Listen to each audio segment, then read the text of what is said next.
Hi friend, टेलीफ्रेंड के आज के नए एपिसोड में आप सभी का स्वागत है। तो दोस्तों, सीरियल अनुपमा में आने वाले आज के नए अपडेट और ट्विस्ट के बारे में जानना चाहते हैं तो प्लीज़ वीडियो में लास्ट तक बने रहे। तो दोस्तों, आज का ये एपिसोड काफ़ी इंटरेस्टिंग होने वाला है। तो वहाँ अनुपमा को समर दिखाई देता है और उनके पास जाकर कहते हैं कि तुम्हारी मुझे बहुत याद आती है और तुम हमेशा मेरे दिल में रहते हो। तो समर भी कहता है कि मम्मी आपकी भी मुझे बहुत याद आती है। और वो दोनों बातें करते हैं तो अनुपमा कहती है कि पता है तुम्हें, अंश की शादी हो गई और तुम दादा बनने वाले हो। तो वो बात को लेकर वो दोनों हंसने लगते हैं। बाद में समर उनकी मौत को याद करके थोड़ा परेशान होता है तो अनुपमा कहती है कि क्या हुआ, तुम इतना परेशान क्यों हो।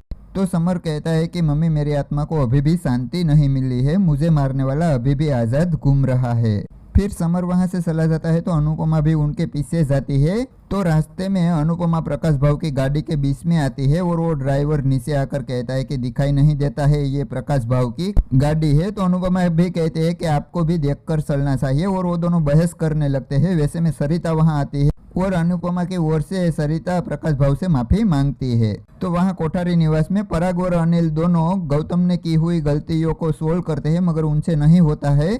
तो पराग कहता है कि हम रुकते हैं, अभी अंश आता होगा, शायद उनसे ये सोल्व हो जाए। तो ये सुनकर वसुंधरा गुस्से हो जाती है और वो पराग से कहते हैं कि अब तुम किसी के भी हाथ में ऐसे कारोबार नहीं सौंप सकते। और कहती है कि अंश एक दिन हमें ही डकेगा और हमें बर्बाद कर देगा। तो वो सभी बातें वहाँ पर खड़ा अंश सुन रहा होता है। तो पराग उनको अंदर लेकर आता है और वसुंधरा की ओर से वो माफी मांगता है। बाद में वो सभी बातें करते हैं तो अंश कहता है पापा आप ये काम किसी और को भी दे सकते हो, उसमें मुझे कोई दुख नहीं होगा, मुझे सिर्फ कोठारी परिवार से मतलब है, उनके कारोबार से नहीं। तो पराग अंश को समझाता है और ये काम उनको ही देता है। तो वहाँ पर सुबह होते ही सब लोग चाय पीते हैं और वो सरिता के गांव की तारीफ करते हैं। वैसे में पड़ोसियों की कुछ औरतें आती है और वो डांस रानी टीम के साथ फोटो खिंचवाने के लिए कहती है। तो वो सभी फोटो खिंचवाते हैं लेकिन वो औरतों को उनके घर वाले बुलाते हैं तो वो सभी वहां से चले जाते हैं।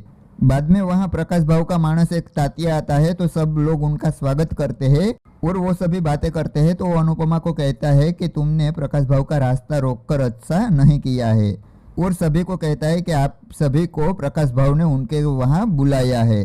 तो तातिया की ये बात सुनकर सरिता घबरा जाती है और वो अनुपमा की ओर से वो खुद माफी मांगने लगती है। मगर तातिया कहता है कि एक बार आप मेरी बात तो सुनो और कहता है कि प्रकाश भाव आप सभी का स्वागत करना चाहते हैं और कल नवरात्रि है तो नवरात्रि के शौक में ही कल आप सभी का स्वागत होगा। तो ये सुनकर सरिता खुश हो जाती है। तो ये देखकर राही कहती है कि ये प्रकाश भाव कौन है जो आप सभी उनसे इतना डरते भी हो और उनकी रिस्पेक्ट भी करते हो। तो सरिता कहते हैं कि दुनिया में सिर्फ एक भगवान है मगर इस गांव में दो भगवान है, एक ऊपर वाला और ये प्रकाश भाव।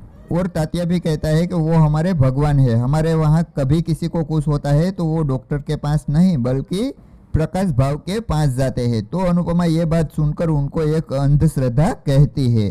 तो दोस्तों, आपको ये अपडेट अच्छा लगा है तो प्लीज़ इस वीडियो को लाइक ज़रूर कर दे और चैनल में नए हैं तो चैनल को सब्सक्राइब कर दीजिए, क्योंकि ऐसे ही डेली के नए नए ट्विस्ट और अपडेट के बारे में हम वीडियो लाते रहते हैं। तो चलो दोस्तों, फिर मिलते हैं कल के आने वाले नए अपडेट के साथ।